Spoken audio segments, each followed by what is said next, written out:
and welcome to Healing Highway for May 2026. This is episode number 5 of 7.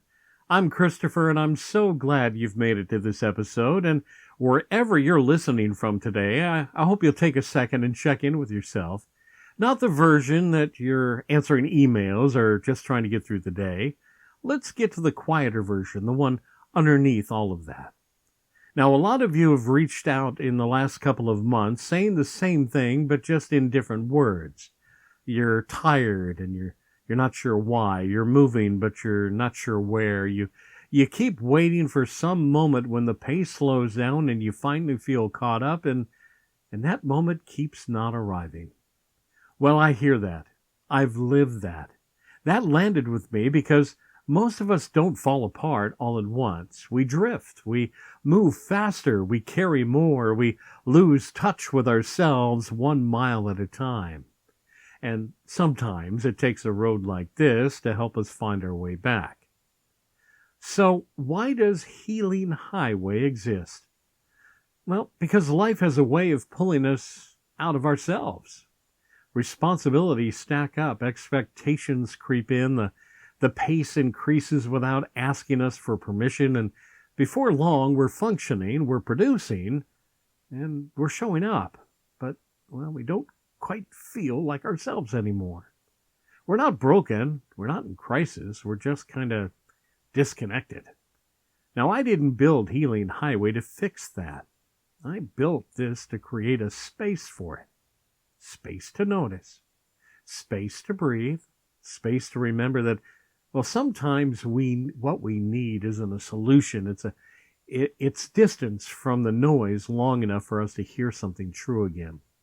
And that's where this story comes from.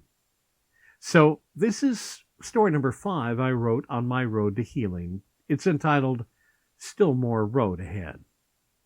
Now, I've driven Route 66 in every state but one. From California's desert wind to the sandstone cliffs of New Mexico.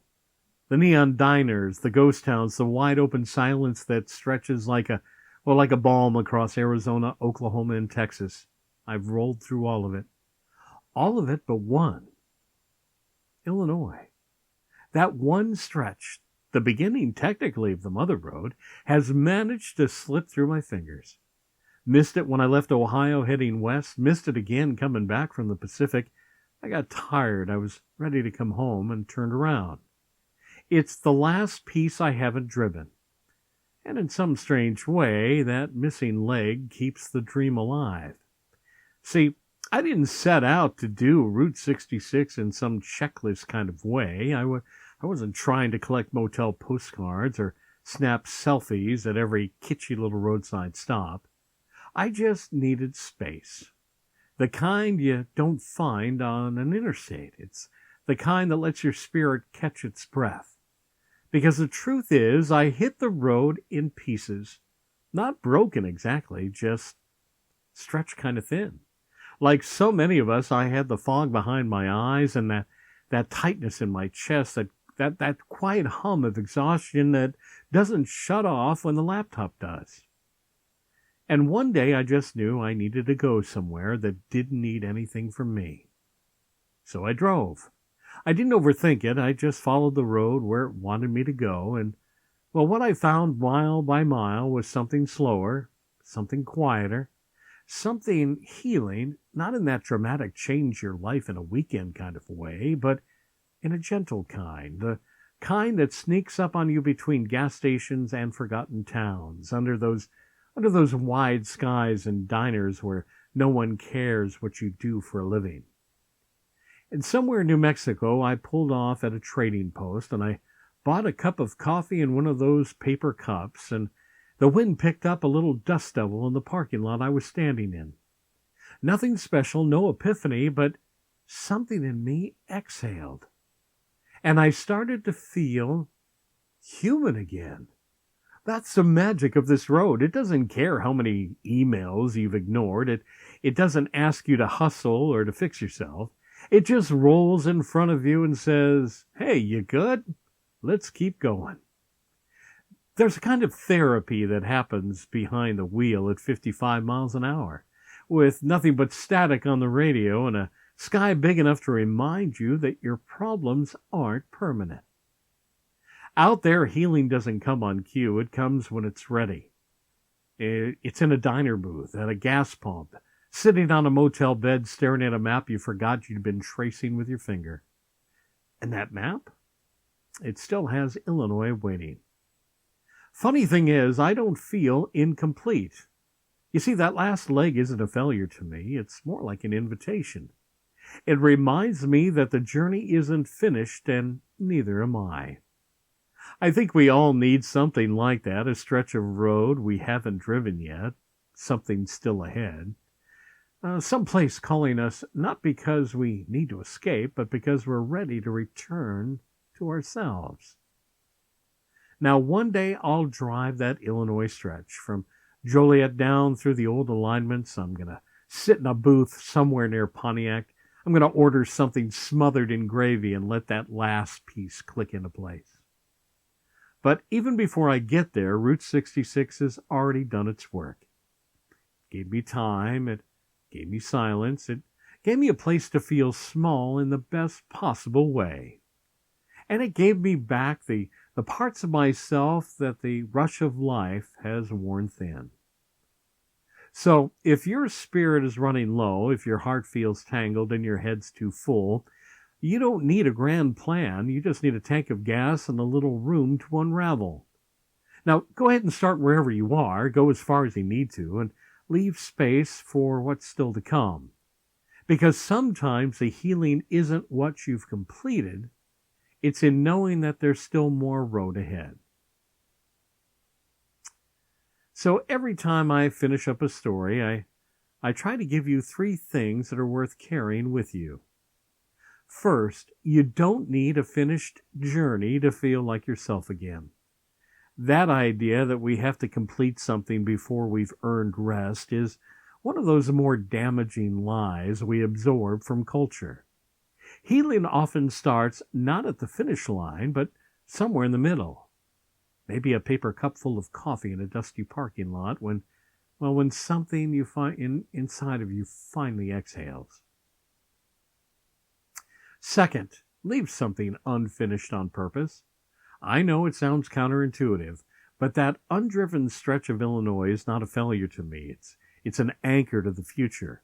When everything feels like it has to be resolved right now, having one thing still out there ahead of you kind of gives you a reason to keep moving towards something, not just away from something. That's not avoidance. That's kind of like hope with an address. And third, when the spirit is running low, you don't need a plan. You need a direction. A tank of gas and a little room to unravel, as the story put it. You don't have to know where you're going to know you need to go. Movement, even without destination, can return you to yourself in ways that, sitting still and, waiting never will. None of that fixes everything, but it helps you find your footing again. So what do you say? Let's take a look at this month's Healing Highway Challenge.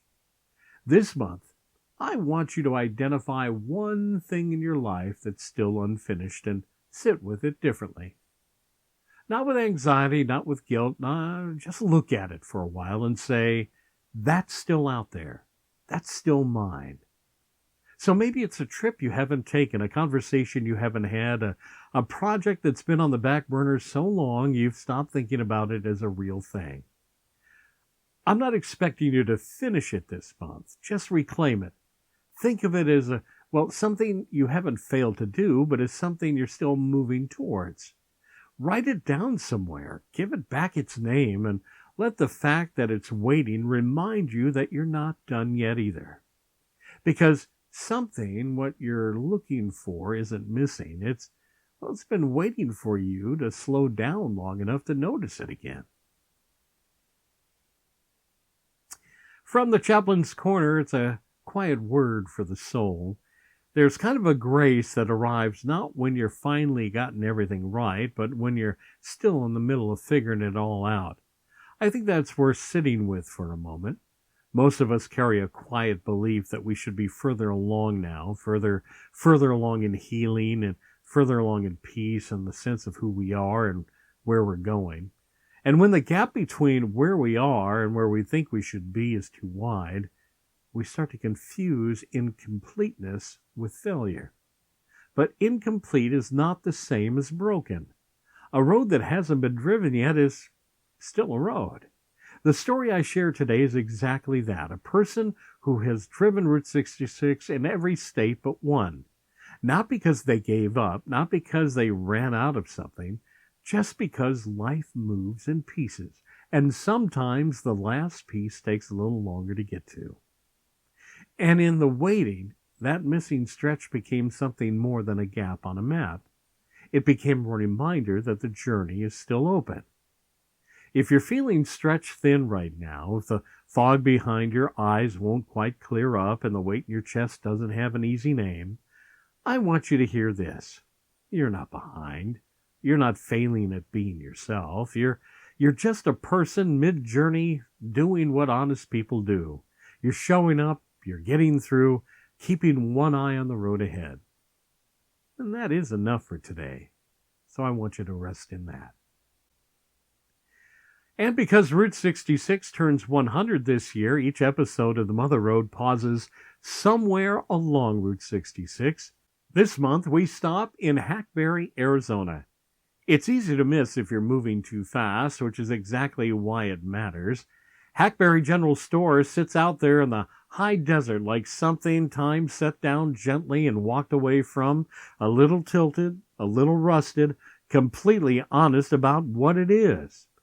Its old gas pumps are standing out in the yard, vintage signs leaning against the walls, and the whole place feels like it exhaled decades ago, and it never quite had a reason to breathe back in at a different speed. In the Centennial year, when everyone is talking about Route 66 at full volume, Hackberry is the quiet version of that same conversation.